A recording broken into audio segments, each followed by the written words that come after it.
I walked into the reception hall for my college friend's wedding, smoothing out the front of my suit and checking one last time that the thick envelope full of cash was safe in my inside pocket.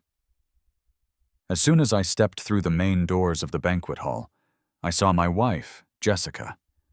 She was supposed to be on a business trip in France right now. But there she was, leaning comfortably against the best man, a guy named Caleb.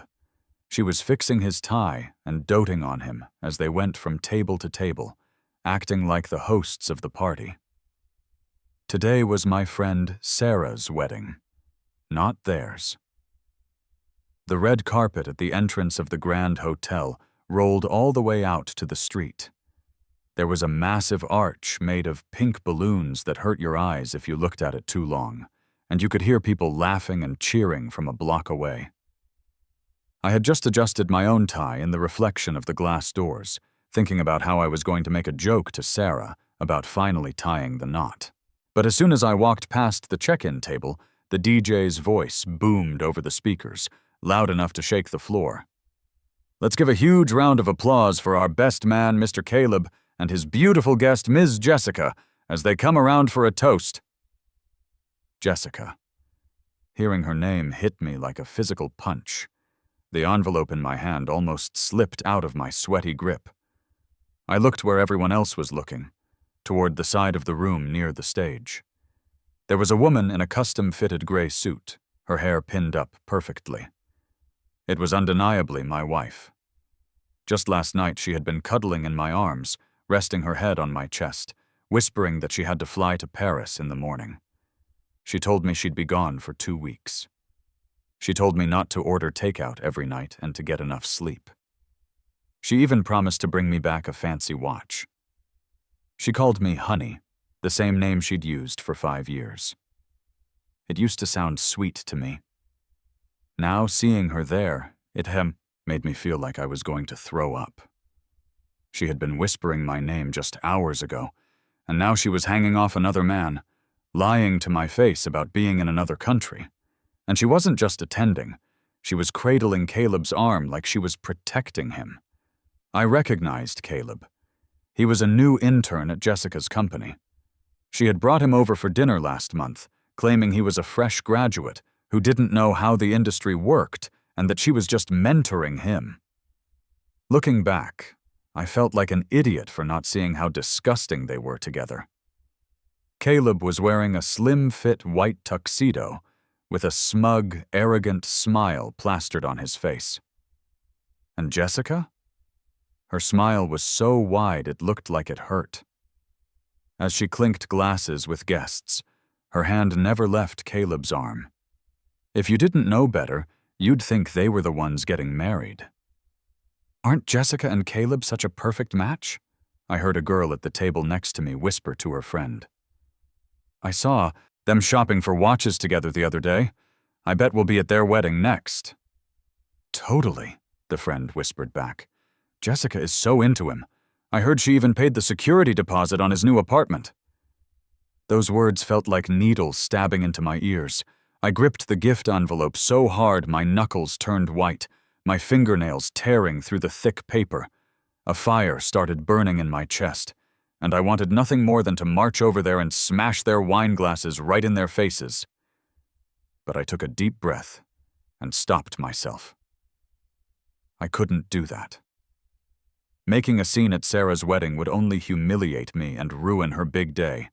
Those two cheaters weren't worth destroying my friend's happiness. I didn't take another step into the room. I didn't say hello to anyone. I turned around and walked straight back toward the entrance.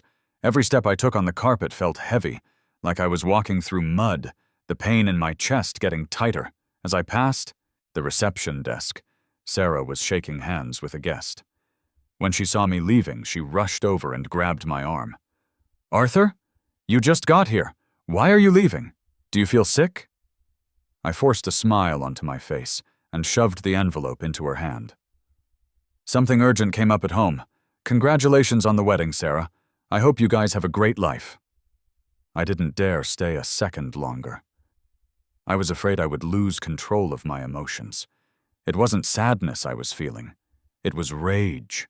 pure rage at myself for being blind enough to marry Jessica in the first place. The moment I stepped out of the hotel, the cold wind hit me, and I realized my hands were shaking uncontrollably. I pulled out my phone and opened my text messages with Jessica. The last message was from her this morning. "Arthur, I'm at the airport. Gate C12. Can't wait to come home to you." It was followed by a heart emoji. Reading that obvious lie, I let out a cold, bitter laugh. I pressed down on her name and blocked her. I blocked her phone number, her social media, everything. I didn't want to hear a single word of explanation from her. My priority now was to lock down what was rightfully mine.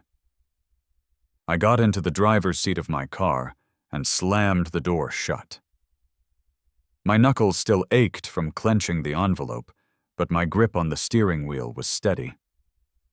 In the rearview mirror, I could see the pink balloons of the Grand Hotel swaying in the wind. I could see the figures of Jessica and Caleb flashing past the glass doors.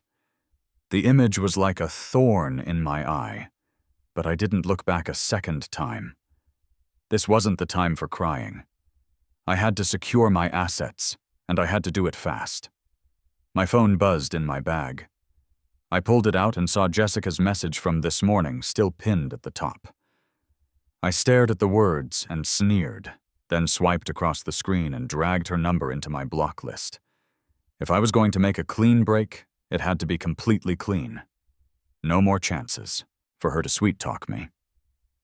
Next, I opened my contacts and found the name Mr. Thorne, attorney. My best friend Mike had recommended him when he got divorced last year.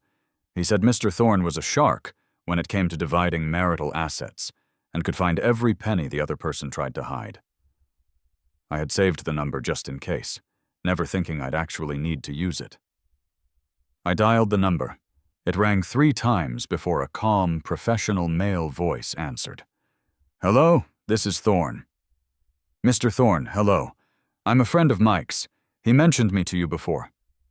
I tried to keep my voice steady, but I couldn't hide the urgency. "I have an emergency. I need you to immediately freeze all community property assets between me and my wife, Jessica. The sooner the better." Mr. Thorne paused for 2 seconds, not wasting time asking about the drama, and focused solely on the business. "Okay, don't panic. Can you tell me specifically which assets you need to freeze? Bank accounts, investments, stocks, real estate. I need a list to start the emergency process." I leaned back against the seat, my mind racing as I mentally made an inventory of everything we owned. There are 3 bank accounts, all in Jessica's name, but the money was all saved after we got married. I'll text you the account numbers. There's also a $75,000 investment with Chase Bank that matures tomorrow. That has to be frozen first. I'm afraid she'll transfer it out. The stock account is under her control with about $50,000 in it. That needs to be locked too. We also have 2 properties, a condo at Riverside Gardens and a villa in the Aspen Hills suburbs. The deeds are in both our names, but last month Jessica said she needed the deeds to help a friend with a loan application. I didn't give them to her. Can you also make sure she doesn't try to secretly mortgage them? As I mentioned the deeds, my heart sank even further. She had already started planning. To go after our property back then. I was lucky I had a gut feeling and held on to them, or I would be losing the houses right now. Mr. Thorne was typing on the other end, his voice clear. "Rest assured, I'll contact the banks and the brokerage firm immediately. The liquid assets will be frozen by the end of today. As for the properties, I'll first check the county records for any liens and then prepare an asset preservation order for you. But you need to send me the bank account numbers and investment details as soon as possible, along with any documents proving they are community property, like pay stubs and purchase records." "I have all of that," I said immediately. "I saved our financial records to a cloud drive, and I have the investment contracts. I'll send them to you right now. Also, Mr. Thorne, Jessica cheated on me. I'm definitely going to file for divorce, and I'll need your help with that too." "No problem. Send the documents over first. I'll prioritize the Asset freeze and notify you as soon as there's any progress, Mr. Thorne said. He paused, then added, During this time, try to avoid any direct confrontation with Jessica. Don't let her suspect anything, or she might do something desperate and try to move the assets. After hanging up, I quickly opened my cloud drive, packaged the financial records and account information, and sent them to Mr. Thorne. When the sent notification popped up, I finally let out a breath of relief. Leaning back in my seat, I watched the endless stream of traffic outside, the panic in my heart finally starting to subside. I used to think that couples didn't need to be so strict about money, so I let her manage all our finances. Only now did I understand that you always have to keep control in your own hands, or you'll get sold out without even knowing it. I started the car, but didn't drive home. Instead, I headed toward my best friend Mike's place. I couldn't go back to that house full of lies, and I couldn't let Jessica find me. Just as I got on the freeway, a text from Mr. Thorne came through. Bank accounts and stocks have been frozen. I've spoken with the bank about the investment. It will be frozen upon maturity and cannot be transferred. I checked the properties. No liens. I've already submitted the preservation order, which should be approved by tomorrow. Reading the message, I couldn't help but grip my phone tighter, a small smile finally appearing on my face. Jessica, you love to put on a show, don't you? You love your little schemes. Let's see if you can still smile tomorrow when you try to spend that money. The car exited the freeway, and I could see the streetlights of Mike's neighborhood in the distance. I felt a little more grounded and put my phone on silent. I took a deep breath. Now it was time to wait for Jessica's reaction. All I had to do was watch as she walked step by step into the trap I had set. By the time Jessica and Caleb saw off the Sitsum, last of the wedding guests, the sky was already dark. The red lanterns at the hotel entrance lit up, reflecting the flush that still lingered on Caleb's cheeks. He held Jessica's hand, his voice smooth and charming. Jessica, thank you for today. If you hadn't been here to back me up, my relatives would have been grilling me about why I don't have a girlfriend all night. Jessica squeezed his hand, her heart fluttering, though she tried to sound composed. Don't be silly. You're just a young guy fresh out of college. It's natural to be overwhelmed planning a wedding. It was my pleasure to help out. As she spoke, her phone in her pocket jabbed her leg, and she remembered that she still hadn't gotten a reply to the text she'd sent Arthur that morning. Normally, Arthur would be home by now, waiting for her call to know she'd arrived safely. Jessica pulled out her phone, unlocked it, and tapped on her chat with Arthur, intending to send a follow-up. Just finished up, heading back to the hotel. But the moment her finger hit send, a red exclamation mark popped up with a line of text below it. Message failed. This person is not your friend or has blocked you. Blocked? Jessica frowned and held the phone further away, making sure she hadn't tapped the wrong chat. What was going on? Why would he block me out of the blue? She thought it might be a glitch, so she closed the app and reopened it, but the same red exclamation mark appeared. Caleb leaned over to look, a hint of confusion in his eyes. What's wrong, Jessica? Who blocked you? Was it Arthur? Jessica quickly shoved her phone back into her pocket and forced a smile. It's nothing. Arthur's phone is probably acting up. He's usually not like this. She felt a knot of panic in her stomach, but refused to believe Arthur could have found out anything. After all, she had just flown to France that morning, and only close friends were invited to the wedding. No one knew about her and Caleb. So how could Arthur have suddenly blocked her? Unconvinced, she pulled out her phone again and scrolled to Mike's number. Mike was Arthur's best friend, his brother since childhood.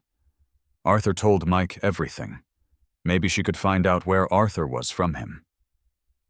She dialed the number. After several rings, Mike finally answered, his voice sharp. "Jessica, what do you want?" Hearing the hostility in his tone, Jessica quickly softened her voice. "Mike, are you with Arthur? I can't reach him. He blocked me on the app, and his phone won't go through. Do you know where he is?" Mike let out a cold laugh on the other end, his voice rising. "Jessica, you have the nerve to ask where Arthur is? Don't you know what kind of messed up things you've been doing?" Jessica's heart dropped. "What have I done? I just went to France for a business trip, that's all. Mike, stop being cryptic. I really can't find Arthur, and I'm worried something happened to him." "Worried about him? You should be worried about yourself." Mike's voice was dripping with sarcasm. "Jessica, stop with the fake act." Mike hung up with a sharp click. Jessica stood there holding her phone, Mike's words echoing in her ears. Her palms were instantly slick with sweat. What did Mike mean by that? Did Arthur know? It couldn't be. She hadn't ran into Arthur all day, and no one at the wedding would have let it slip. How could he possibly know? Caleb tugged her arm, a note of anxiety in his voice. "Jessica, why was Mike being so harsh? Did you and Arthur have a fight?" Jessica shook her head, forcing herself to stay calm. "No, we didn't fight. He must have misunderstood something. I'll clear it up with him later." She didn't have the energy to deal with Caleb right now. Her mind was consumed with finding Arthur. Arthur was never one to be unreasonable. For him to suddenly block her and disappear meant something was seriously wrong. She took out her phone again, trying to find the numbers of Arthur's colleagues, but she could only remember a few of his managers. Arthur rarely talked about work with her, so she had no way of contacting anyone. Jessica clenched her jaw and decided to go home first. "Caleb, I'm going to drop you off. I need to go home and see if Arthur's there." Caleb looked a little disappointed, but didn't argue. He just nodded. "Text me when you get home." Jessica dropped Caleb off at his rental and then sped toward Riverside Gardens. Along the way, she kept dialing Arthur's number, but each time she was met with the same robotic female voice. "The user you have dialed has blocked your number. Please try again later." The more she dialed, the more frantic she became, her hands barely steady on the steering wheel. 40 minutes later, Jessica parked downstairs at Riverside Gardens. She rushed into the elevator, pressed the button for the 18th floor, and pulled out her key. The door clicked open. The living room was dark. The lights were off, and the familiar smell of dinner wasn't there. Arthur wasn't home. She turned on the living room light and scanned the room. The throw pillows were still on the sofa, and the book Arthur was reading yesterday was on the coffee table. But in the shoe cabinet by the door, the pair of brown leather shoes he always wore was gone. She walked into the bedroom. The closet door was ajar. Several of Arthur's everyday outfits and his suitcase were missing. His laptop and most of his files were gone from the desk, leaving only a few knickknacks he rarely used. Jessica went to the nightstand, opened the drawer, and saw their marriage certificate. But he was gone. She collapsed onto the edge of the bed, her mind a complete mess. Where did Arthur go? Why did he pack his things and leave? And what did Mike mean by messed up things? Just then, her phone vibrated. It was a text from Caleb.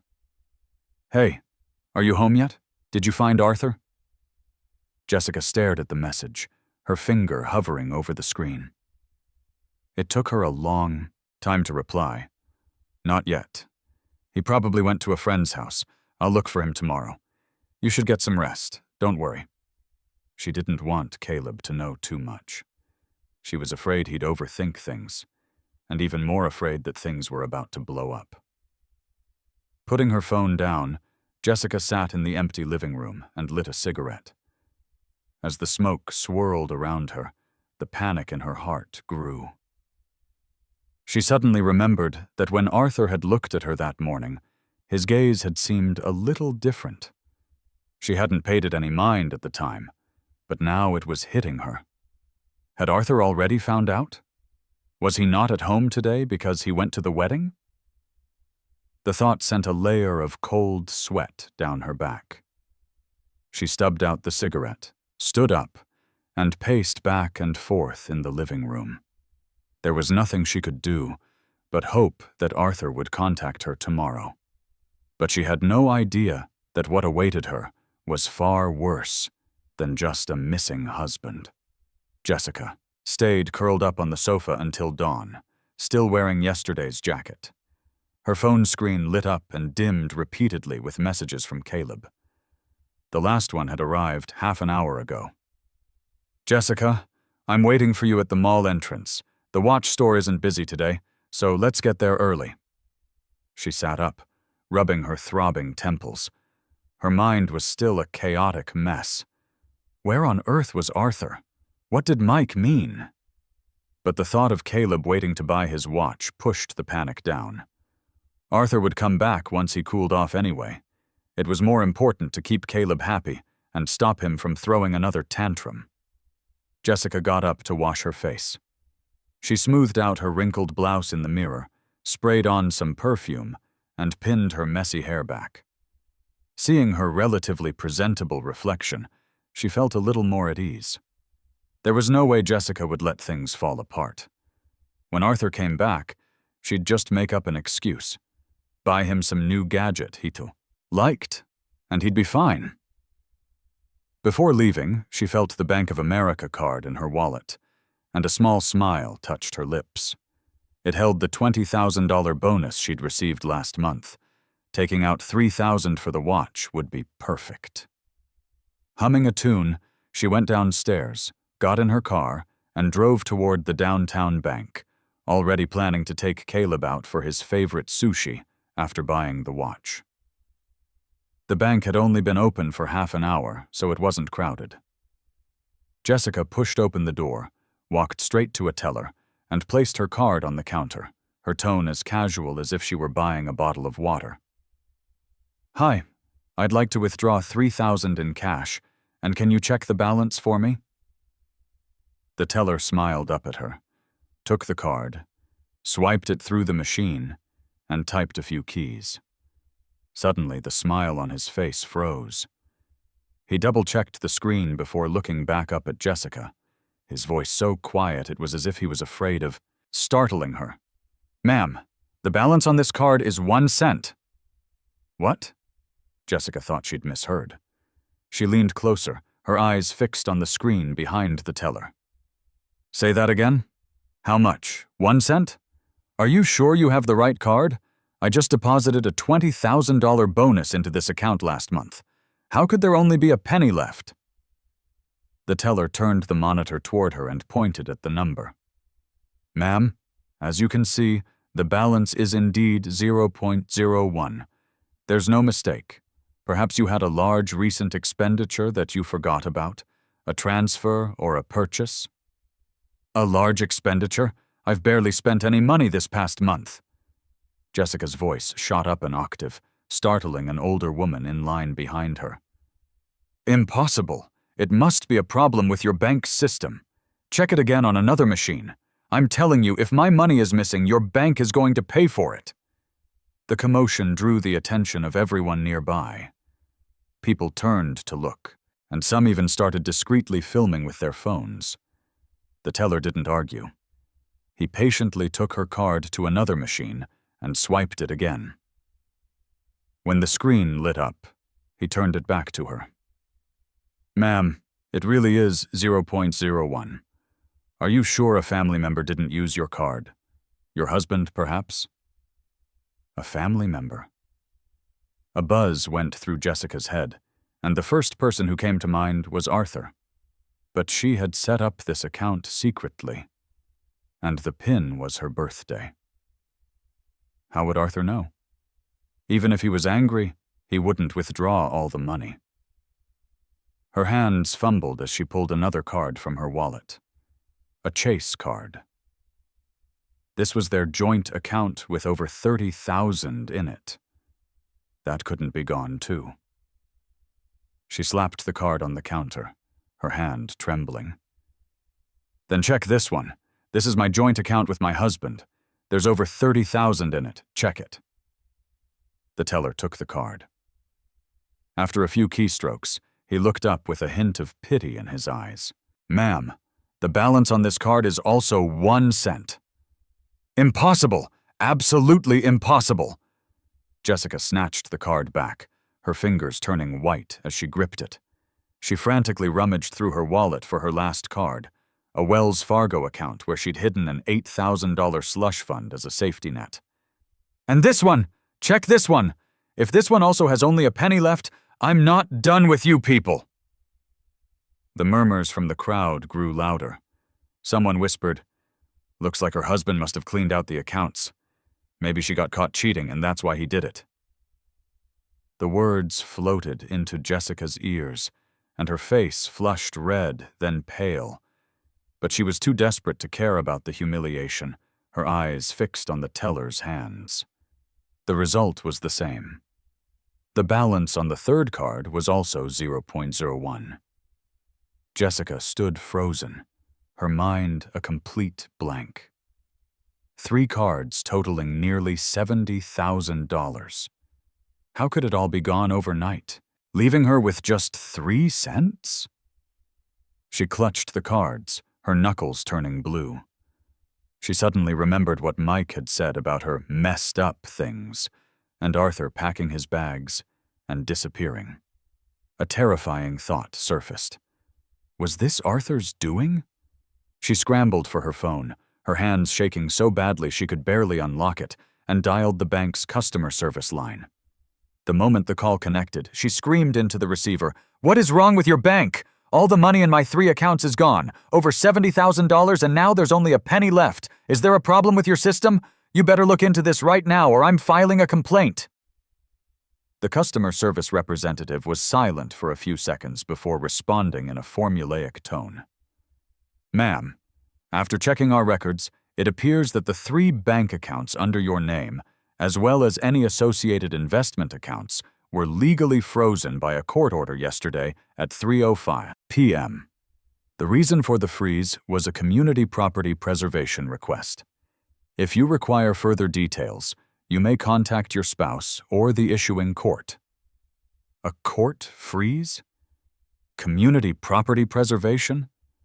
Jessica's phone slipped from her hand and clattered to the floor, the screen cracking from top to bottom, just like her mind completely shattered.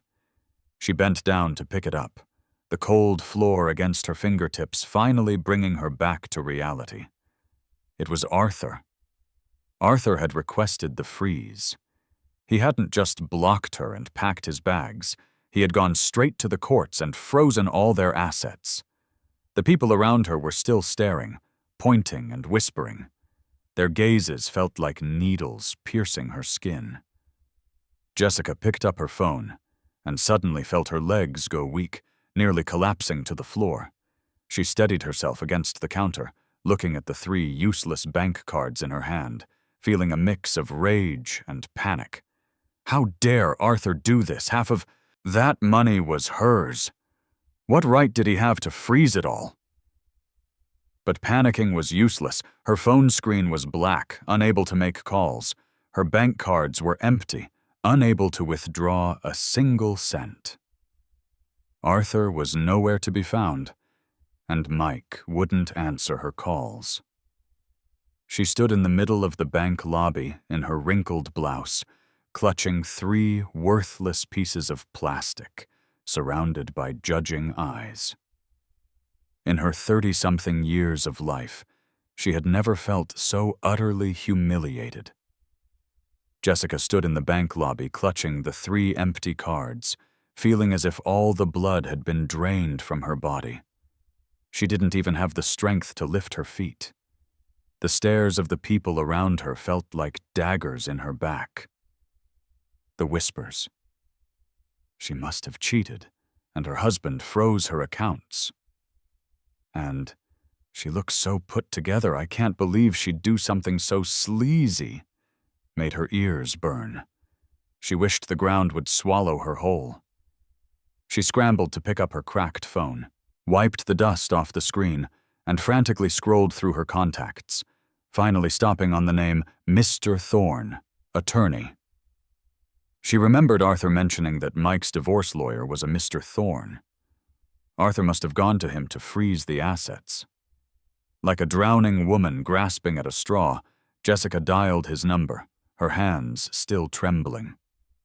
The phone rang 5 times before he picked up. Mr. Thorne's calm voice came through.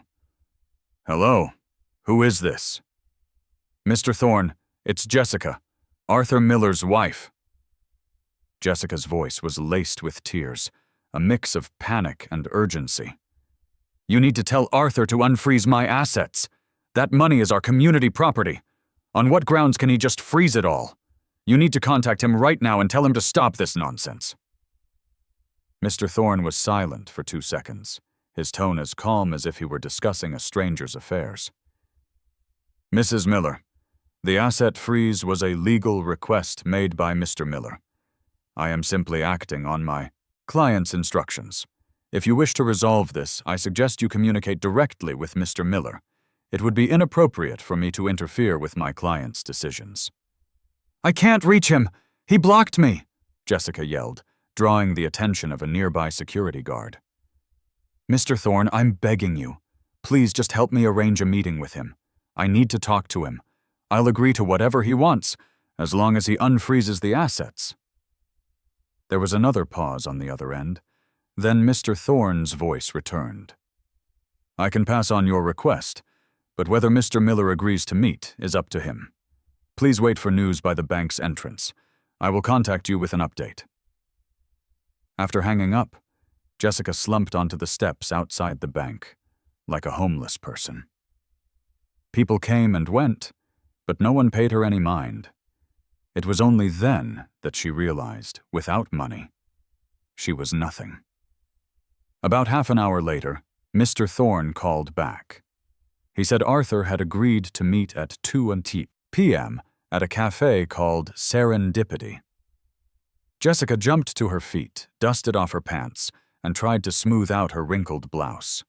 She wanted to take a taxi to the cafe, but after checking all her pockets, she only found $3.50. Her only option was to run there. The October wind was already chilly. She ran until she was sweating, arriving at the cafe with her hair plastered to her forehead, looking utterly disheveled. She got there 10 minutes early and chose a table by the window, her heart pounding in her chest. She rehearsed her lines over and over in her head. She would apologize to Arthur first, tell him her thing with Caleb was a momentary lapse in judgment, and promise never to do it again. That would surely convince him to unfreeze the assets. At exactly 2 o'clock, the cafe door opened and Arthur walked in. He was wearing a black trench coat, his hair was neatly combed, and his face was expressionless. His eyes were as cold as ice, a stark contrast to Jessica's pathetic state. Jessica quickly stood up and tried to take his hand, but Arthur stepped back, avoiding her touch. Her hand froze in midair. She gave an awkward laugh. "Arthur, you're here. Have a seat. What would you like to drink? I'll go order." "No thanks, I'm not in the mood for coffee." Arthur cut her off, sitting down across from her and placing a tablet on the table. "Let's get straight to the point. I don't have much time." Seeing his cold attitude, Jessica's own anger flared up, and her tone hardened. "Arthur, what exactly are you trying to do? Why did you freeze my assets? We saved that money together. What right do you have to freeze it without even talking to me? I can't even pay my clients now. Do you have any idea how much you're ruining me?" She grew more agitated as she spoke, her voice rising and drawing stares from nearby tables. But Arthur didn't get angry. He simply picked up the tablet, unlocked it, and pushed it in front of Jessica. "Or take it. Look at this before you talk to me about being ruined." Jessica looked down and saw the tablet screen filled with her text conversations with Caleb. "Babe, once I divorce Arthur, I'll buy you that huge downtown condo." I told him I was going to France for work, but I really just wanted to be with you at the wedding. Each message was more damning than the last.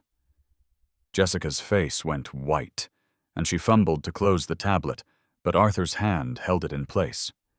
"Don't be in such a hurry. There's more." Arthur swiped the screen, revealing a gallery of intimate photos of her and Caleb. There were pictures of them hugging outside a hotel, feeding each other in a restaurant, and one of her in yesterday's gray suit, arm in arm with Caleb in his groomsman attire, making a heart shape with their hands backstage at the wedding. In the background, you could even see balloons that spelled out, "Congratulations." "I took these photos myself yesterday at Sarah's wedding."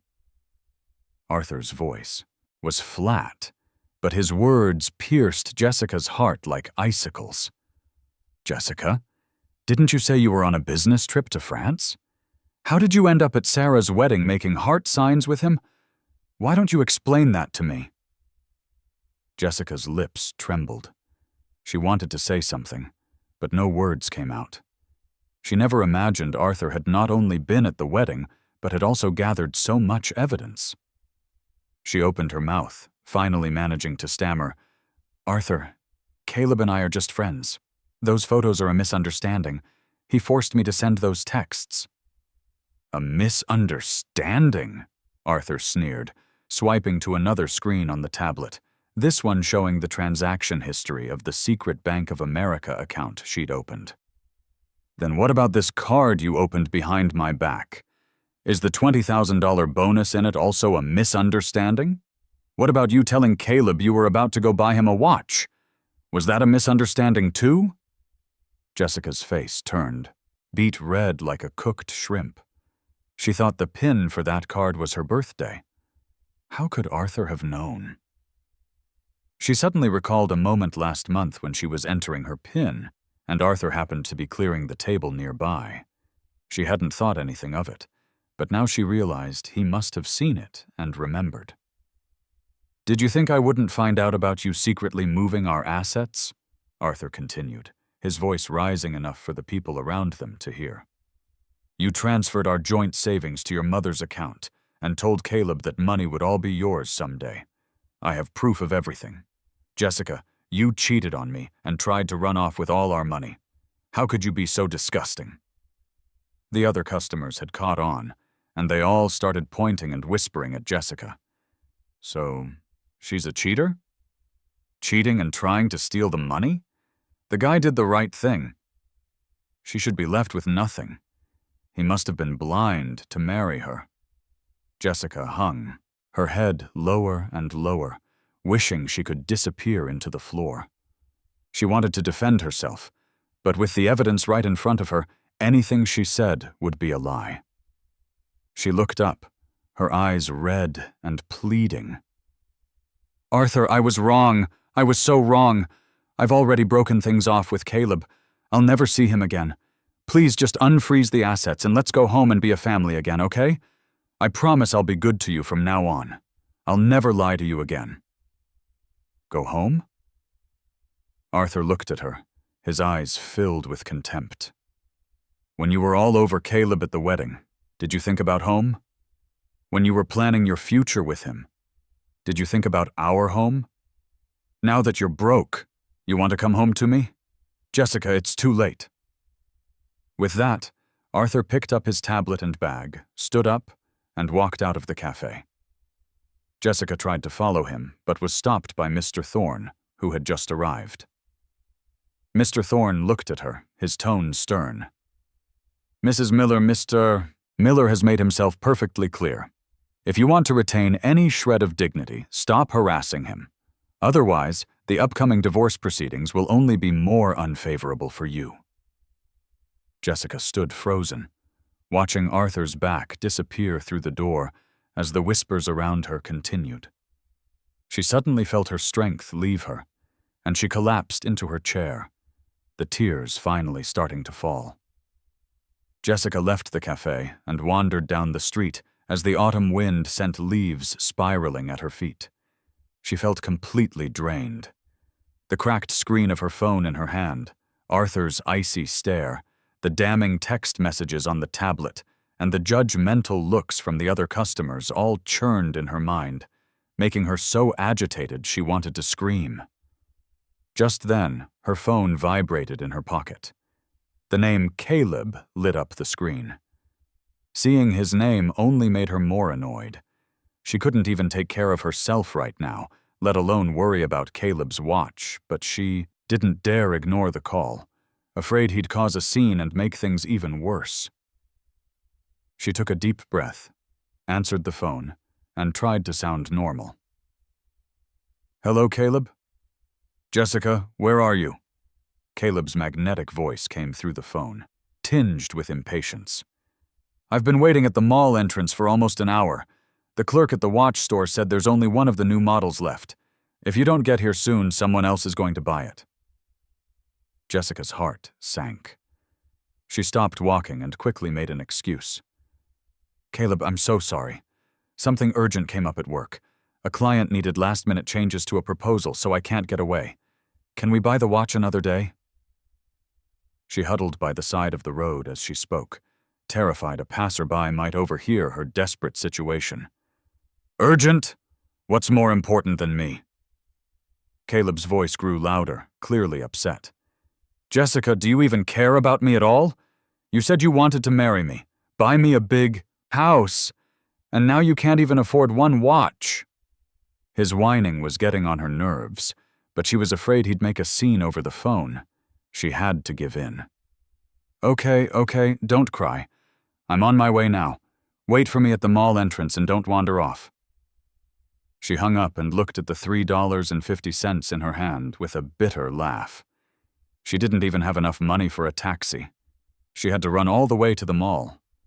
The October wind stung her face, and by the time she arrived, panting and out of breath, her clothes were soaked with sweat, and her hair was plastered to her forehead. She looked like a complete mess. Caleb saw her from a distance and frowned as he walked over. "Jessica, what took you so long? And look at you, you're covered in sweat. Did you get into a fight with someone?" he asked, but there was no concern in his eyes, only anticipation for the watch. Jessica wiped the sweat from her face and forced a smile. "No fight.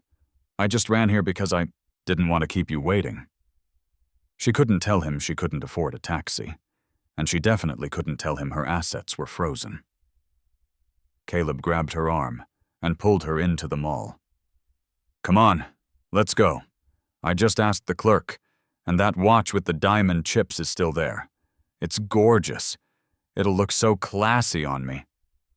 He chattered on, his eyes sparkling with desire for the watch. Jessica let him pull her along, a heavy stone sinking in her stomach. When they reached the jewelry counter, a salesperson greeted them warmly. "Sir, the watch you were asking about is still available. Let me get it out for you to try on." Caleb smiled and nodded. "Great, let me see it." The salesperson took the watch from the display case and handed it to Caleb.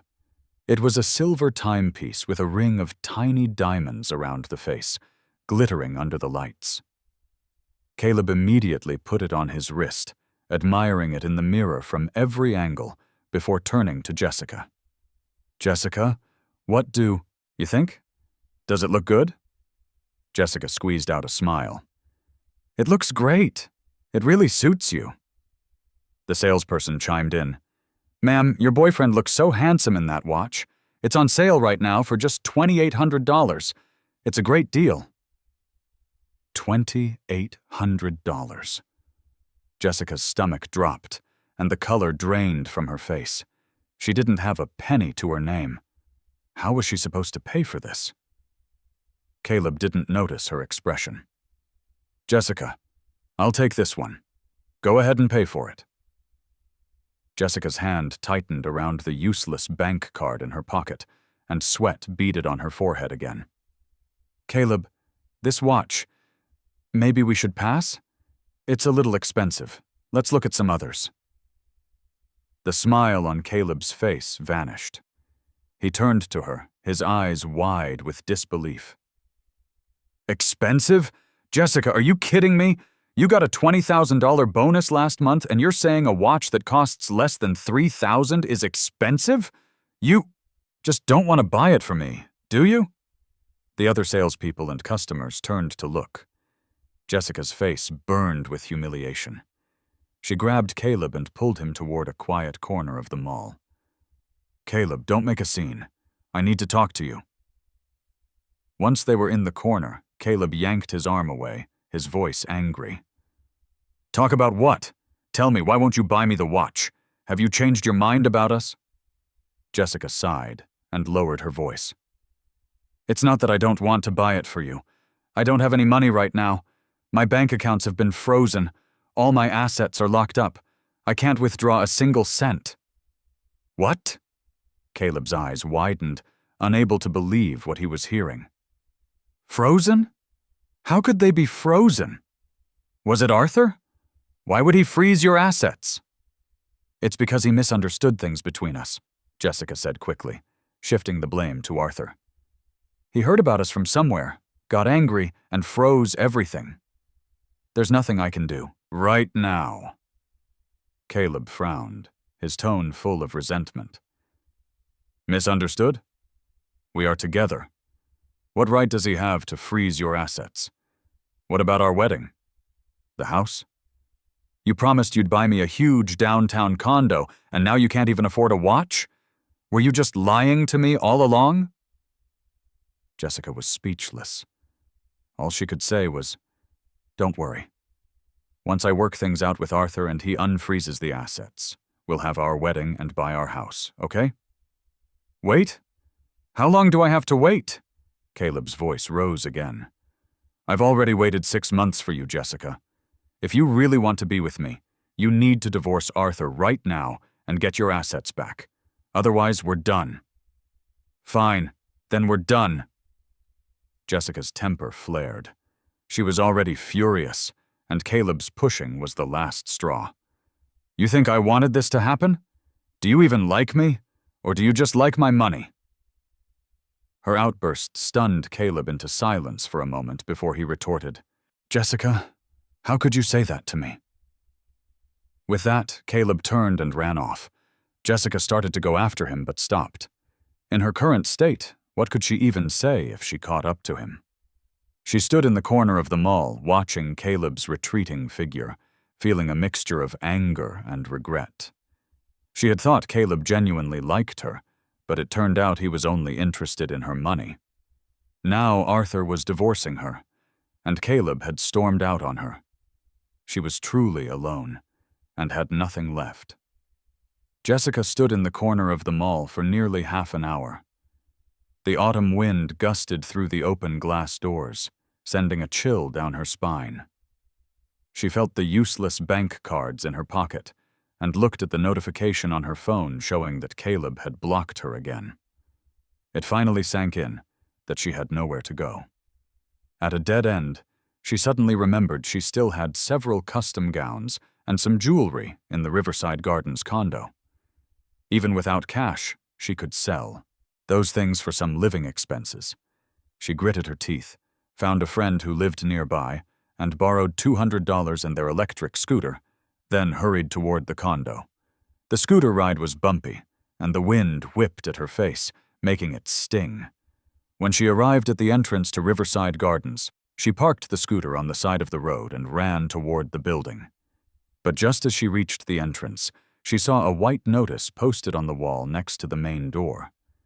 The words "Seizure Notice" were printed in bold red and black, with the official red seal of the court stamped at the bottom. Jessica froze, her heart pounding in her chest.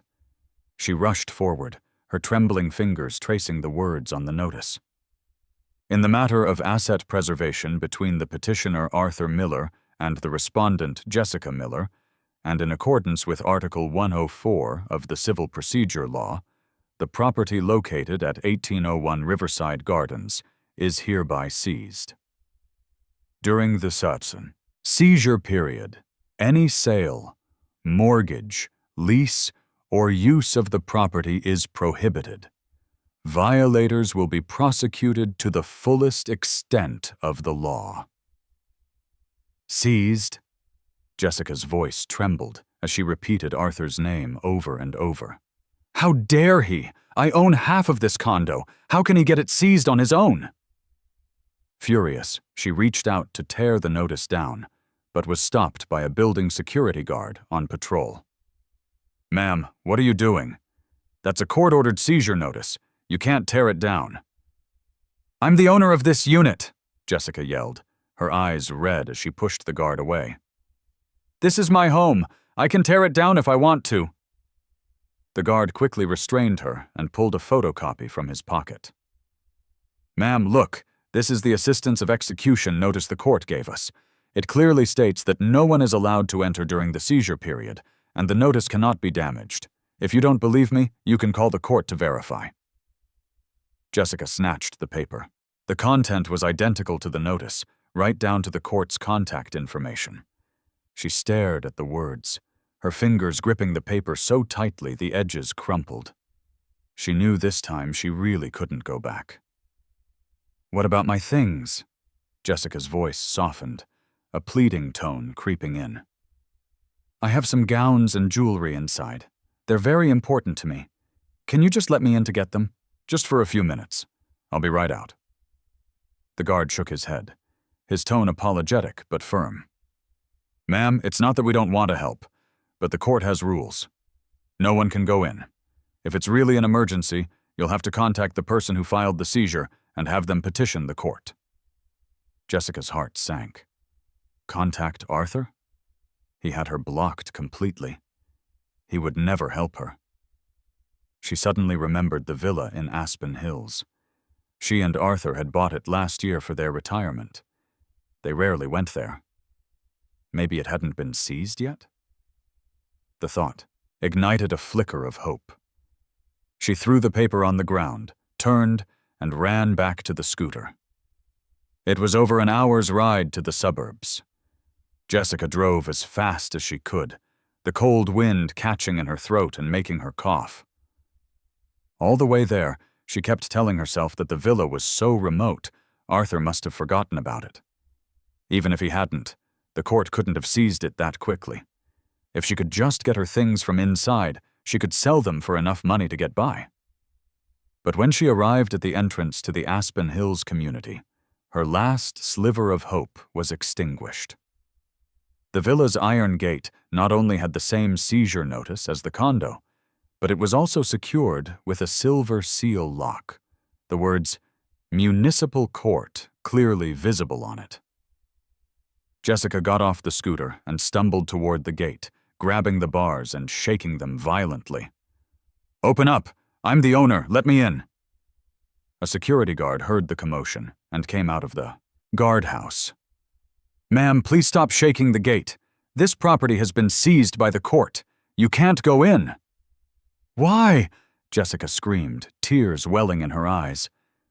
"The condo is seized. The villa is seized. What is Arthur trying to do? Is he trying to kill me?" The guard sighed. "Ma'am, we're just following orders. Don't take your anger out on us. Maybe you should try contacting your husband or the court." Jessica pulled out her phone and shakily dialed Mr. Thorne's number. The phone rang for a long time before he answered, his voice as calm as ever. "Mrs. Miller, can I help you?" "Mr. Thorne, did Arthur have you file for the seizure of the villa?" Jessica's voice was choked with sobs. "That house is our joint property. How can he just have it seized? Tell him to undo it or I'm not done with him." Mr. Thorne's tone remained unchanged. "Mrs. Miller, the request to seize the properties at Riverside Gardens and Aspen Hills was indeed filed by Mr. Miller, and all procedures were followed in accordance with the law.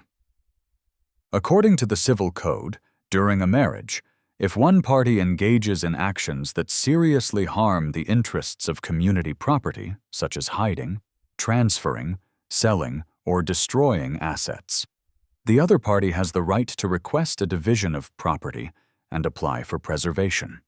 You cheated during the marriage and attempted to transfer funds. Mr. Miller's request was completely legal. I didn't transfer funds, Jessica retorted, but her voice lacked conviction.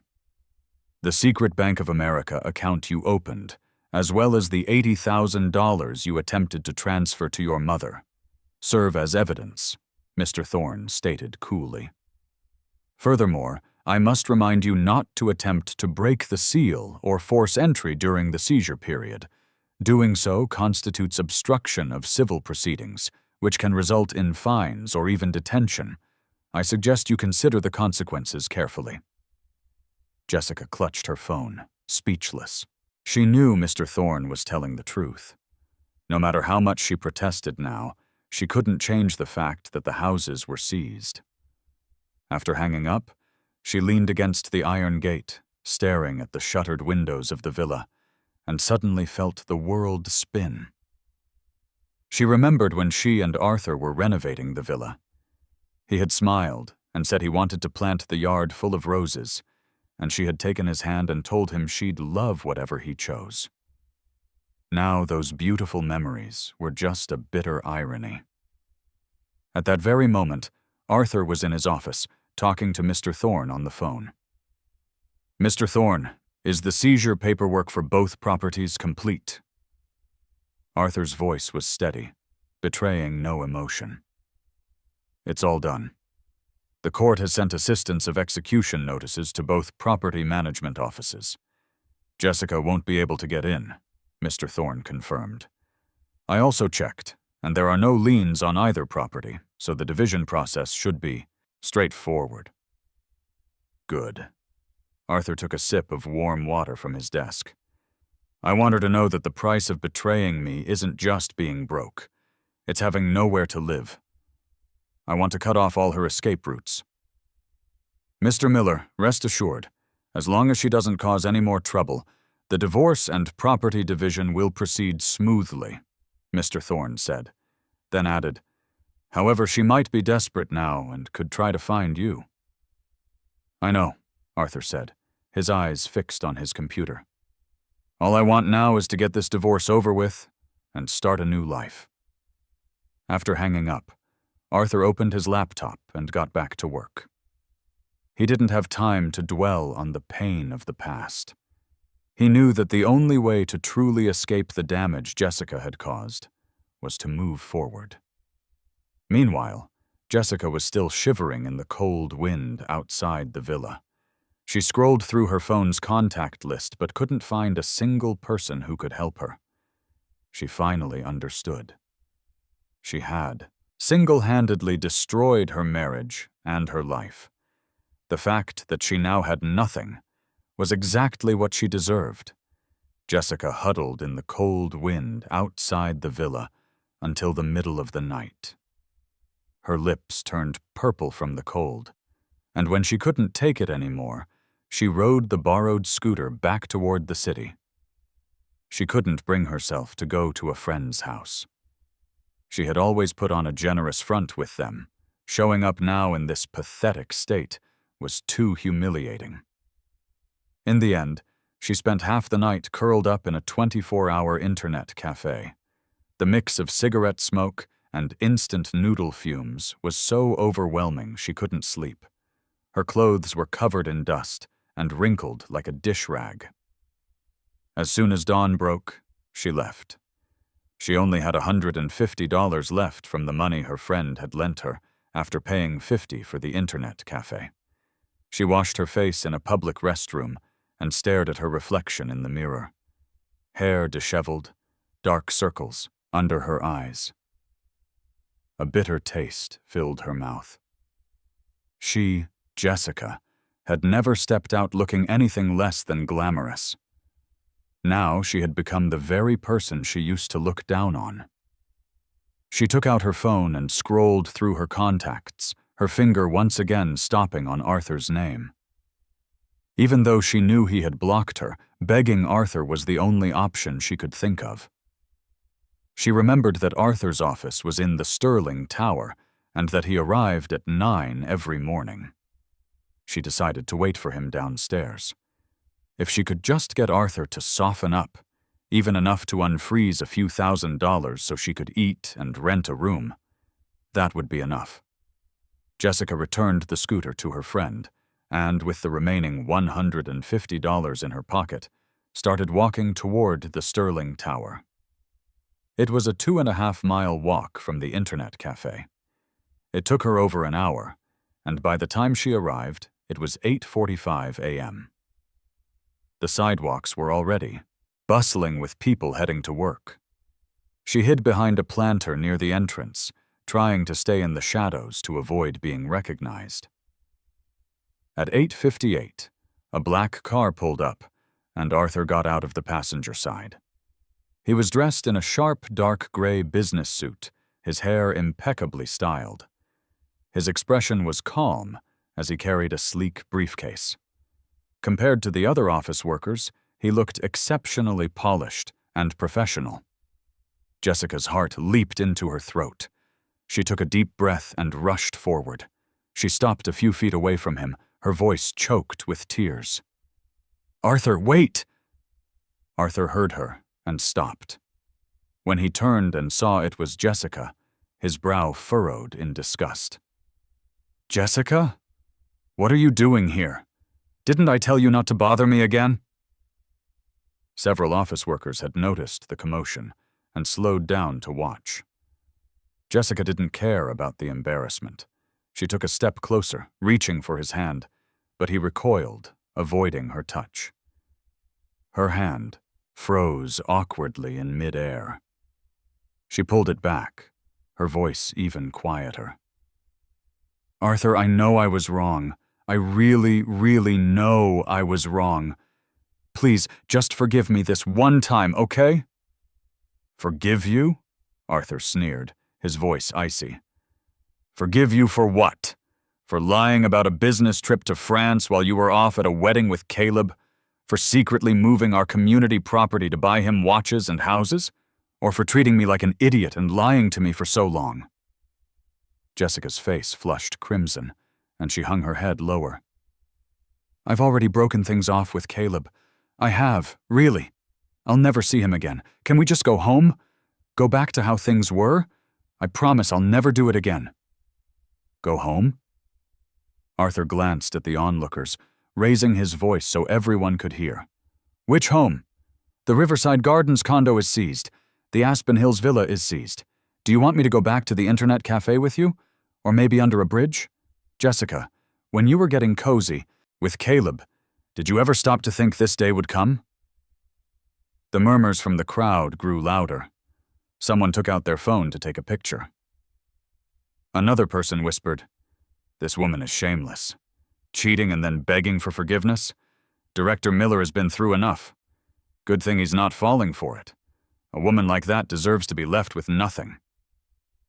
Jessica heard the comments and wished the ground would open up and swallow her. She knew nothing she said would work now. There was only one thing left to do. She suddenly dropped to her knees. Her kneecaps hit the concrete with a thud, the pain making her wince, but she kept her head up, looking at Arthur with tear-filled eyes. "Arthur, I'm begging you. I can't survive like this.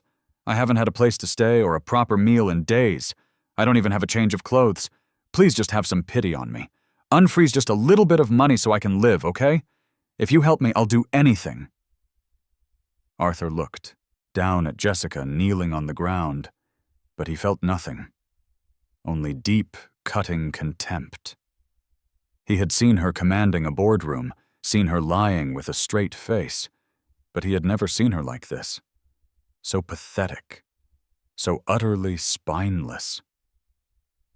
"Jessica, who are you putting on this show for?"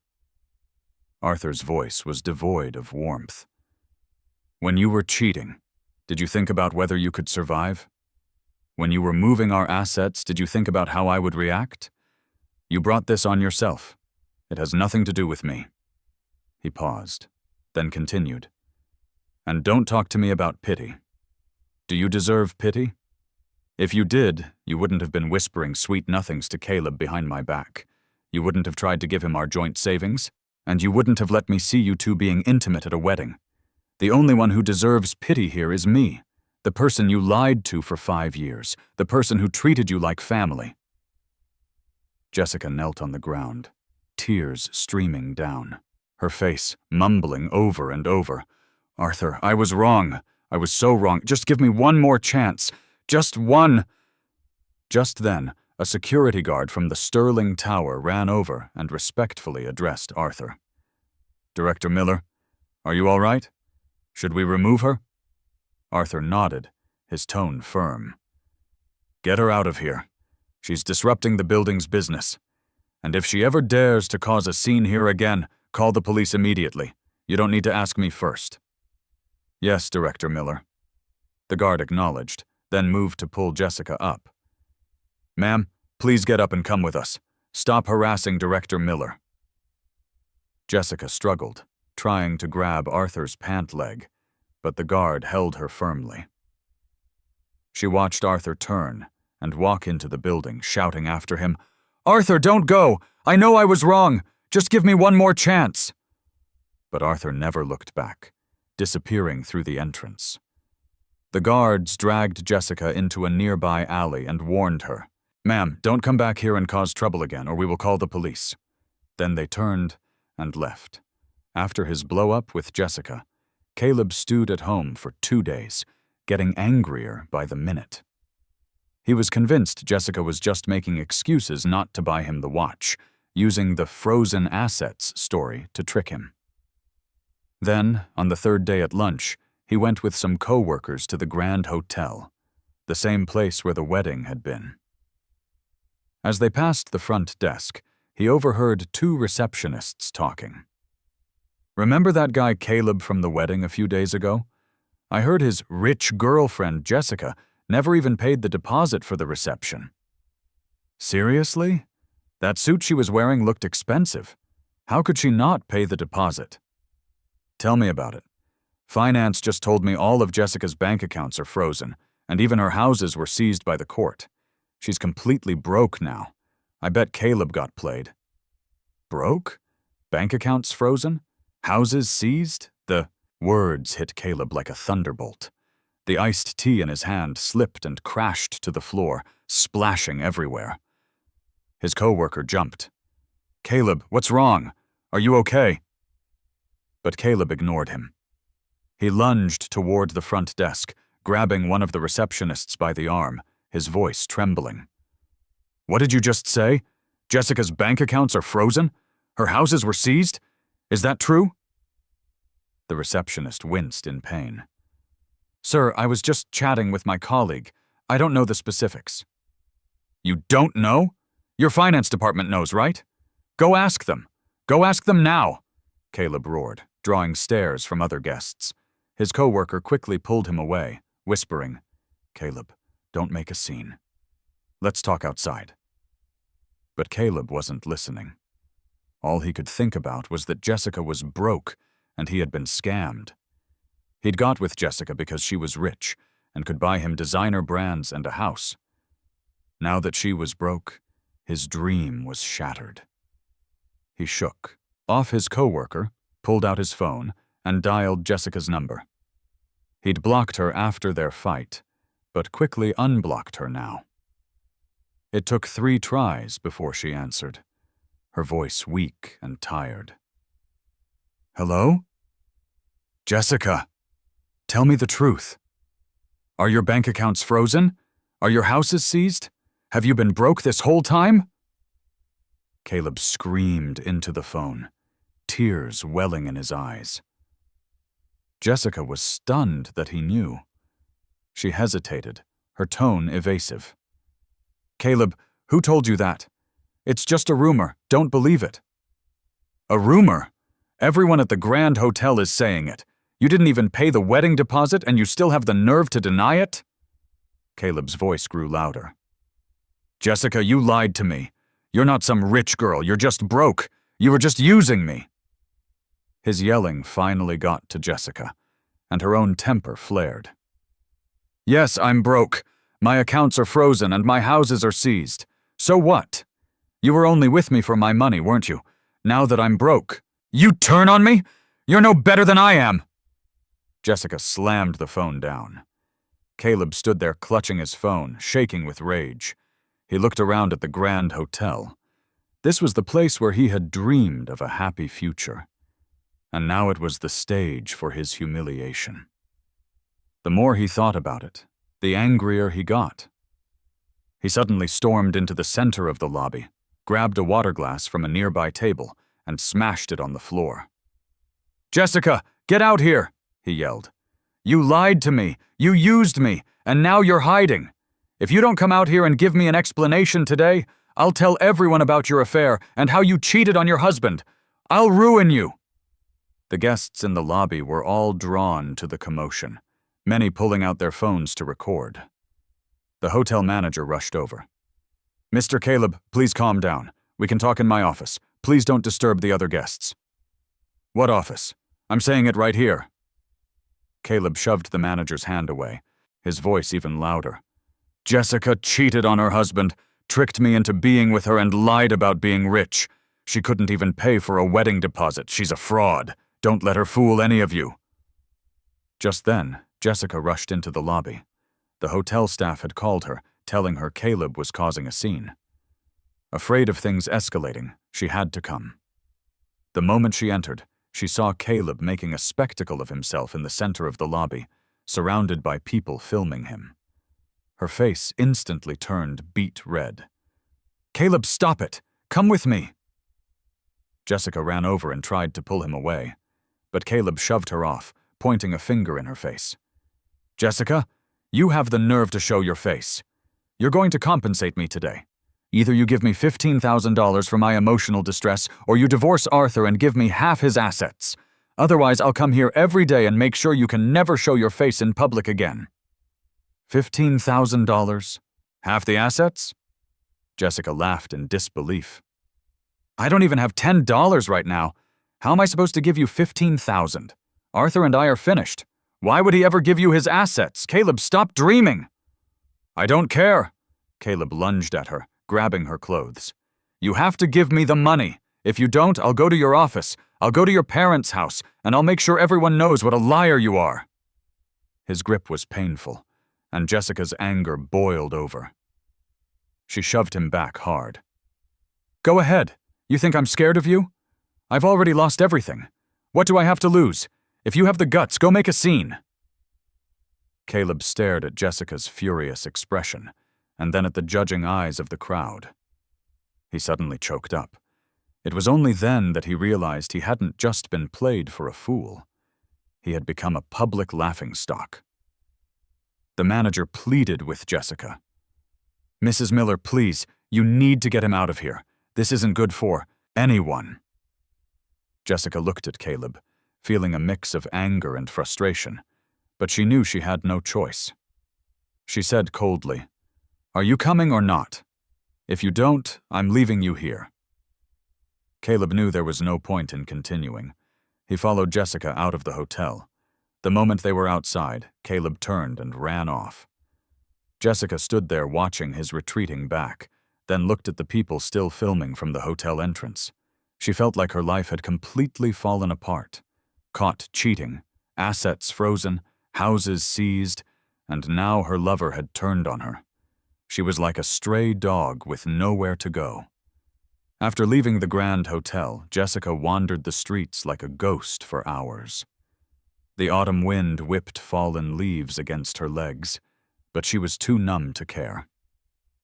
Caleb's threats echoed in her ears, and with nowhere to stay, she finally decided to swallow her pride and go back to her parents' house. Her family lived in a small apartment in an older part of the city.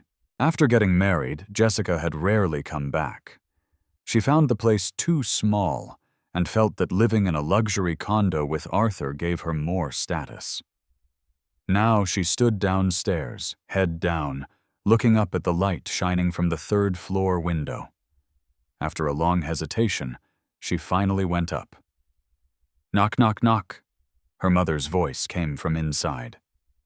"Who is it?" "Mom, it's me, Jessica," she whispered, her voice barely audible. The door clicked open. Her mother was shocked to see her. "Jessica? What happened to you? Why are your clothes so dirty? Your hair is a mess." Jessica walked in with her head down. Her father was on the sofa watching TV. He frowned when he saw her. "Weren't you on a business trip to France? Why are you back? And looking like this?" "Dad, Mom," the tears finally came. Jessica collapsed onto the floor and poured everything out. The frozen assets, the seized houses, Caleb's public meltdown. She left out the part about her affair, only saying that she and Arthur had a little misunderstanding, and he had frozen all her assets in response. Her mother exploded. She slapped her thigh and shot up from the sofa. "What? That boy Arthur dared to do this? Does he have no respect for our family? Half of those assets are yours. What right does he have to freeze them? And you bought those houses together. How dare he get them seized?" Her father put down the remote, his face grim. "Arthur must be seeing someone else and is trying to get rid of you. Jessica, don't panic. Tomorrow we'll go with you to find him and make him unfreeze the assets and give the houses back. If he refuses, we'll go to his office and make a scene so he can't show his face in public." A spark of hope lit up in Jessica. She nodded quickly. "Dad, Mom, you're the only ones who care about me. Arthur won't even talk to me right now, but if you go, it will definitely work." The next morning, Jessica's parents put on their best clothes and went with her to the Sterling Tower. When they arrived, her mother charged straight for the entrance, but was stopped by the receptionist. "Ma'am, do you have an appointment?" "An appointment for what? We're here to see Arthur Miller. Tell him to get out here," her mother shouted, hands on her hips, her voice echoing through the lobby. "Arthur, get out here! How dare you bully my daughter? You took all her money and her houses, and now you think you can hide?" Office workers started to gather, pointing and whispering. The receptionist was sweating, quickly calling Arthur's assistant. A few minutes later, Arthur emerged from the elevator, dressed in a business suit, his face impassive. "Arthur, you finally decided to show up!" His mother-in-law lunged to grab his arm, but Arthur sidestepped her. "Ma'am, if you have something to say, let's talk calmly. Don't get physical," Arthur said, his voice quiet but firm. His father-in-law stepped forward, pointing at Jessica. "Arthur, look what you've done to Jessica. So she had a little disagreement with you. Did you have to freeze all her bank accounts and seize her houses? Are you trying to make her live on the street?" Arthur looked at Jessica, who was hiding behind her parents, her head bowed, refusing to meet his eyes. Arthur let out a cold laugh. "A disagreement? Sir, ma'am, do you know what this disagreement was about?" He took the tablet from his bag, opened the saved chat logs and photos, and held it out for them to see.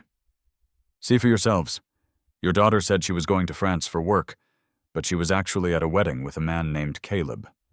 She secretly opened a bank account and used our joint savings to buy him watches. She even told him that after we divorced, she would transfer the houses to his name. This is what she did. Do you still think I'm the one bullying her?" His mother-in-law stared at the text messages, her face growing pale, but she still tried to defend Jessica. "This must be fake. You photoshopped these to frame her." "You can ask Jessica if it's fake," Arthur said, turning the tablet toward her. "Jessica, did you send these messages? Did you take these photos with Caleb? Do you dare say no?" Jessica's face turned beet red. She buried her head even lower, stammering, unable to form a coherent sentence. Seeing her reaction, her parents knew it was true. Her mother's hand started to tremble as she pointed at Jessica. How could you do something like this? How could you betray Arthur?" "Mom," Jessica cried out, "that's not the point right now. The point is Arthur froze all my assets. I can't even afford to eat." "That's what you deserve," Arthur said coldly. "You cheated during our marriage and tried to move community property. According to the law, not only can I request an asset freeze, but I can also ask the court to give you a smaller share or even none of the assets in the divorce. The fact that I haven't left you with absolutely nothing is me being generous." He paused and looked at her parents. "Sir, ma'am, I know you love your daughter, but you have to be reasonable. Jessica is the one who was in the wrong. I will not unfreeze the assets, and I will not unseal the houses. I will be filing for divorce, and we will let the court decide. If you want to make a scene, be my guest.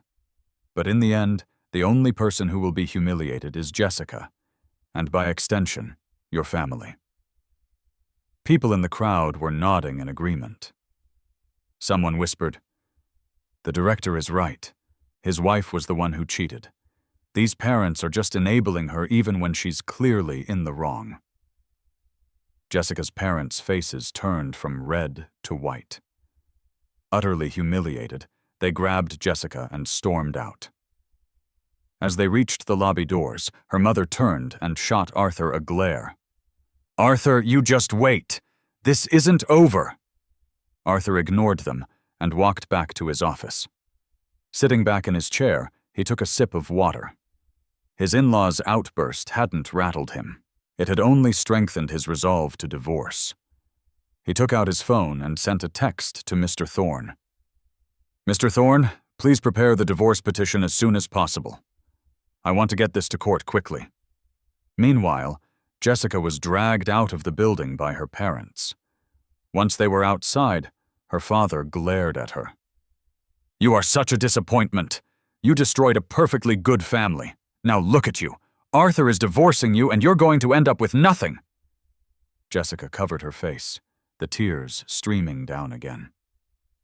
Jessica slunk back to her parents' old apartment with them.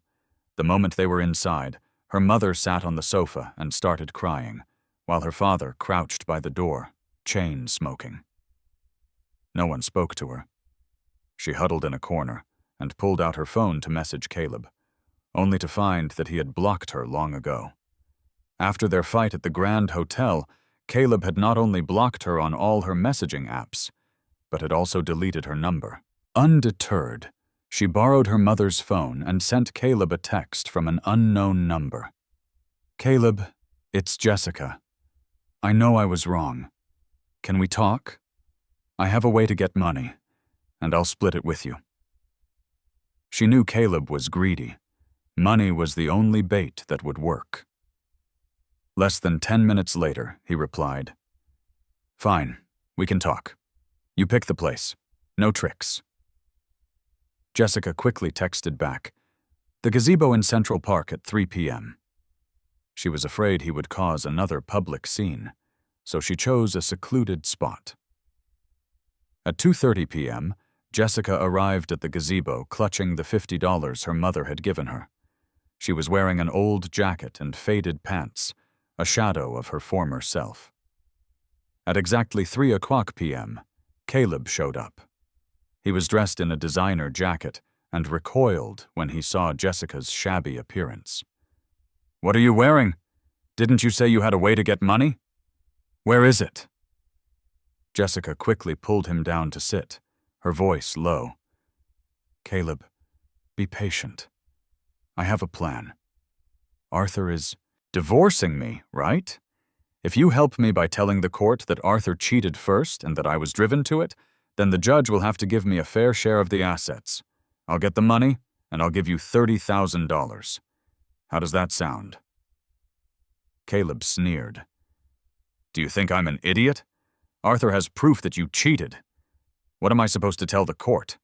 Besides, 30,000? Jessica, if you don't come up with the 15,000 you owe me for my emotional distress, we're not done." 15,000? I can't even afford to eat right now. How am I supposed to give you that kind of money? Jessica pleaded. "Caleb, can't you just be a little understanding? Once I get the settlement, I promise I'll give you more." "Understand you? Who's understanding me?" Caleb jumped to his feet, jabbing a finger in her face. "I was with you for 6 months, didn't get a dime from you, and got completely played. Now you want me to help you commit perjury? No way. If you don't have the money today, I'm going to your office and making sure you lose your job." The threat of going to her office panicked Jessica. She had just started a new job last month. If her colleagues found out she was a cheater and a fraud, she'd be fired on the spot. She quickly grabbed Caleb. "Caleb, don't go to my office. I'll write you an IOU, okay? I owe you $15,000. As soon as I have money, I'll pay you back with interest." Caleb hesitated. An IOU was better than nothing. "Fine. Write it now. Make it clear that it has to be paid back within a year, or I'm taking you to court." Jessica quickly found a pen and paper in her bag and scribbled out the IOU on the stone table. Just as she was about to hand it to him, an idea struck her. "Caleb, you have to do me a favor first. Come with me to Arthur's office. Tell him you're my brother and you want to talk to him about the divorce. Get him to soften his stance. Otherwise, even with this IOU, I'll never have the money to pay you back." Caleb thought it over and decided it made sense. "Fine, I'll go with you. But if you're playing me again, I swear I'll make you pay." They took a taxi to the Sterling Tower. When they arrived, Jessica told Caleb to go up by himself while she waited downstairs. She was afraid Arthur would cause another scene if he saw her. Caleb walked straight into the building. When the receptionist asked if he had an appointment, he lied. "I'm Jessica's brother. I'm here to talk to Arthur Miller about the divorce. He's expecting me." The receptionist was skeptical, but called Arthur's assistant. After the assistant relayed the message, Arthur said, "Let him come up. I'm curious to see what game Jessica is playing now." Caleb entered Arthur's office and saw him sitting behind a large desk, exuding an air of confidence. Caleb felt a flicker of intimidation, but pushed through it. "Arthur, I'm Jessica's brother. My sister knows she was wrong. I was hoping you could talk things out. With her instead of making things so ugly. Just give her a fair share so she can get by. She's really struggling." Arthur looked up, a cold smile on his lips. "You're Jessica's brother? I wasn't aware she had one. Besides, whether your sister is struggling or not has nothing to do with me. She cheated, tried to transfer assets, and is now facing the consequences she earned." Caleb's face turned red. "Arthur, I know she was wrong, but she's learned her lesson. Just give her a chance." "A chance?" Arthur interrupted, pulling the tablet from his drawer and opening their chat history. "I have all of your conversations with Jessica right here. You say you're her brother? I think you mean her lover. Caleb, did you really think you could come here with her and scam me out of money? I'm telling you, it's not going to happen." Caleb's face went white. He never imagined Arthur knew his name and had saved their chats. He turned to run, but Arthur stopped him. "Wait. That IOU in your pocket? Jessica wrote it, didn't she?" Caleb instinctively touched his pocket. Arthur continued. "She owes you $15,000? My advice? Take her to court immediately. Otherwise, when she can't even afford to eat, that IOU will be a worthless piece of paper. And let me remind you, Jessica has no job and no assets. Even if you win the lawsuit, you won't see a dime." Caleb stood frozen, his mind blank. He finally understood that Jessica had played him again.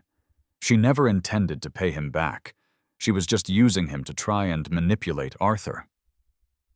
Shaking with rage, he stormed out of the office. When he got downstairs and saw Jessica waiting for him, he walked up and slapped her across the face. "Jessica, you lied to me again. I'm not done with you." Jessica was stunned. Before she could react, Caleb had run off. She held her stinging cheek, watching his retreating back, a mix of anger and regret washing over her. She hadn't gotten any money, and now she had made another enemy. Back in the office, Arthur stood by the window and sent a text to Mr. Thorne. "Mr. Thorne, Caleb just came to my office. He has an IOU written by Jessica. Does that count as her debt? Will it affect the property division in the divorce?" A few moments later, Mr. Thorne replied, "It does not count as community debt. It is Jessica's personal debt and has nothing to do with you. It will not affect the property division. Rest assured, We have more than enough evidence for the upcoming lawsuit. We have a very high chance of winning." On the day of the divorce hearing, Arthur arrived at the courthouse half an hour early. Mr. Thorne was already waiting for him at the entrance, holding a binder of evidence. "Mr. Miller, everything is prepared. We have the chat logs and photos of Jessica's affair, the bank records of her transferring assets, and the IOU she wrote to Caleb. It's more than enough to prove she is the at-fault party. We will win this." Arthur nodded and took the binder, flipping through a few pages. Each one was a clear record of Jessica's betrayal, from the screenshot of her fake flight itinerary to France to the transfer records for Caleb's rent to the intimate photos from the wedding. Everything was meticulously organized. He took a deep breath, calming the last vestiges of turmoil in his heart. This wasn't about revenge. It was about getting closure for 5 years of his life. A short while later, Jessica arrived. She was wearing an ill-fitting old suit, her hair a mess, and her parents followed behind her, their faces grim. When she saw Arthur, her eyes darted away, but she still forced herself to approach him. "Arthur, can we please talk in private? Let's not do this in court." Arthur ignored her and followed Mr. Thorne into the courtroom. The gavel sounded, the judge took his seat, and the hearing began. Mr. Thorne started by presenting their case. The plaintiff, Arthur Miller, requests a dissolution of marriage from the defendant, Jessica Miller, on the grounds that the defendant engaged in adultery and attempted to transfer community property, thereby seriously infringing upon the plaintiff's legal rights. Furthermore, the plaintiff asserts that as the at-fault party, the defendant should receive a smaller share or no share of the community property. The two properties and all savings should be awarded to the plaintiff. The defendant's personal debt of $15,000 to Caleb is her sole responsibility. The moment Jessica heard smaller share or no share, she shot up. "Your Honor, I did not cheat. Those photos were photoshopped, and Caleb forced me to write those messages, and the assets are joint property. I'm entitled to half." Mr. Thorne immediately presented the binder of evidence, displaying it page by page for the judge and jury. "Your Honor, if you would please review this notarized record of the defendant's text messages with Caleb, spanning 6 months and detailing their affair and plans to transfer assets. Here is a security camera still from the Grand Hotel wedding where the defendant is seen acting intimately with the best man. And here are the bank statements from the defendant's secret Bank of America account, showing a $20,000 bonus being used to purchase gifts for Caleb, which constitutes a transfer of community property. Every piece of evidence was officially certified. Jessica's face grew paler and paler. When it was her turn to speak, her mother tried to cause a scene. "Your Honor, Arthur is the one trying to frame her. He must have been cheating on her and is just trying to kick my daughter out." The judge banged his gavel. "The defendant's family will maintain order. You may not make unsubstantiated accusations. Does the plaintiff have any additional evidence?" Arthur stood up, his voice calm.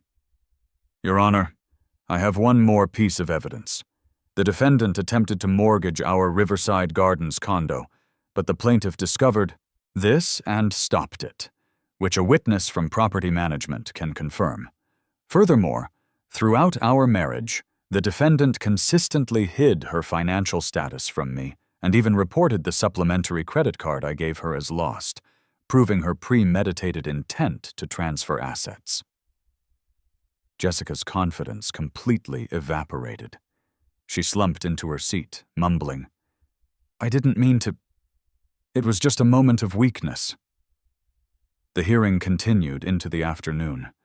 The judge announced a 30-minute recess before delivering the verdict. When everyone returned to the courtroom, Jessica's hands were shaking. Her mother was still whispering prayers that they would at least get one of the houses. The judge picked up the verdict, his voice clear and strong. After reviewing the evidence, this court finds that the defendant, Jessica Miller, engaged in an extramarital affair with a third party, Caleb, and attempted to transfer community property during the marriage. The facts are clear, and the evidence is sufficient. In accordance with the Civil Code, the court rules as follows. 1. The divorce between the plaintiff, Arthur Miller, and the defendant, Jessica Miller, is granted. 2. All community property, including the Riverside Gardens condo, the Aspen Hills villa, and all savings, is awarded to the plaintiff, Arthur Miller. 3. The defendant's personal debt of $15,000 to Caleb is her sole responsibility. 4. All court fees are to be paid by the defendant, Jessica Miller. With a final bang of the gavel, the judgment was final. Jessica was stunned for a few seconds, then lunged toward Arthur. "Why? I own half of that property. You can't just destroy me like this." A bailiff quickly intercepted her. Her father, furious, slapped her across the face. "You are such a disgrace. Are you happy now? No home, no money. You've ruined your life." Her mother collapsed onto the floor, wailing. "Why is my life so miserable?" The courtroom descended into chaos. Arthur didn't look back. He followed Mr. Thorne out of the courtroom. The sun was shining outside, and a cool autumn breeze washed over his face. He finally felt a sense of relief. After all this time, it was finally over. Mr. Thorne smiled. "Mr. Miller, congratulations. Not only is the divorce finalized, but you've also secured all your assets. If Jessica tries to harass you in the future, we can file for a restraining order." Arthur nodded and took out his phone to text his best friend, Mike. "It's over. I won." A reply came back almost instantly. "That's amazing. Dinner's on me tonight. We're celebrating your new life." He looked up at the distant skyscrapers, a long-lost smile finally returning to his face. The past 5 years had been a nightmare. Now, he was finally awake. He could finally shed the weight and do the things he wanted to do. The promotion he'd put on hold, the trips he'd wanted to take, the oil painting classes he'd always been curious about. He could put them all back on his agenda. Back in the courtroom, Jessica was escorted out by the bailiffs. She stood at the courthouse entrance, watching her parents' disappointed backs as they walked away. She thought about Caleb demanding his money with the IOU, about the job she had lost, and she crumpled to the ground, sobbing uncontrollably. 3 months after the divorce was finalized, Arthur moved back into the newly renovated Riverside Gardens condo. The floor-to-ceiling windows in the living room were now dressed with fresh white sheer curtains, letting the sunlight pour in and fall on the light gray sofa. On the coffee table sat one of his new oil paintings, a vibrant sunflower in full bloom. "Arthur, this place looks incredible. You've got great taste," Mike said, hugging a throw pillow on the sofa, a freshly opened bottle of red wine in his hand. "You said you wanted to redo this place to make it your own, but I was worried you wouldn't be able to move on. Looks like I was worried for nothing." Arthur smiled and poured him a glass of wine. "I moved on a long time ago. That whole ordeal was awful, but it taught me that you have to rely on yourself. By the way, I was promoted to department director last month. The pay raise was pretty significant. We can go traveling more often now." "Seriously? That's awesome." Mike gave him an excited hug. "I knew you could do it, unlike some people who are still stuck in the mud." The some people Mike was referring to was Jessica. After the divorce, Jessica became a social pariah. When she looked for work, companies would do a background check and find out about her affair, and attempts to transfer assets. No one would even hire her for an entry-level position. Eventually, she had no choice but to take odd jobs at a construction site. She lived in a dark, damp basement apartment that cost $300 a month, a place so humid mold grew on the walls. To make matters worse, Caleb took her to court over the IOU. The court ordered Jessica to repay the $15,000 within 10 days, but she could barely afford food, let alone that kind of money.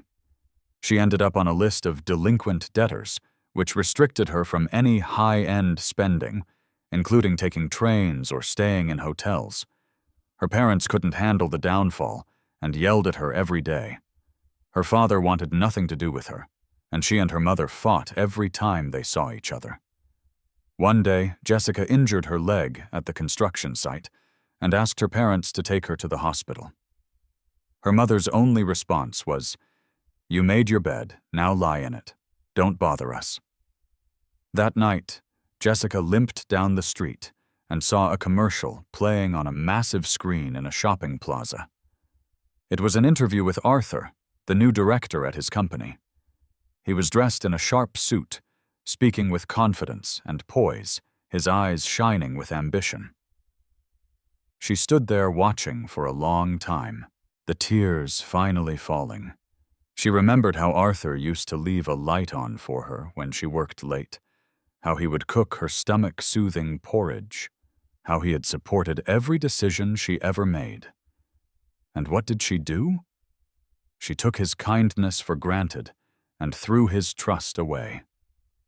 She finally understood now that what she had lost was a happiness she would never find again. Caleb's life hadn't turned out much better. After suing Jessica, he didn't get a single cent. His public outburst at the Grand Hotel became office gossip, and when he tried to find a new job, he couldn't give a good reason for leaving his previous company. He ended up taking an administrative job at a small firm for half his previous salary. One day, he ran into Arthur at the supermarket. Arthur was picking out fruit with Mike. Caleb instinctively tried to hide, but Arthur saw him. "Mr. Caleb, long time no see," Arthur said, his tone calm without a hint of hostility. Caleb managed an awkward smile. "Arthur, long time no see. You're doing well?" "Not bad," Arthur said, picking up an apple. "I hope you can find your own path soon and stop dwelling on the past." With that, Arthur and Mike walked away. Caleb watched his back, a complicated mix of feelings churning inside him. If he hadn't been so greedy for Jessica's money, if he hadn't tried to take a shortcut, would his life be different now? But there were no what-ifs. Time flew by, and soon it was the end of the year. Arthur took his parents on a trip to Florida. Lying on a beach chair looking out at the azure ocean, he felt a sense of profound peace. He took out his phone, deleted the last photo he had of himself with Jessica, and then opened his social feed. He posted a picture of the sunset over the ocean with the caption, "A new beginning. All is well."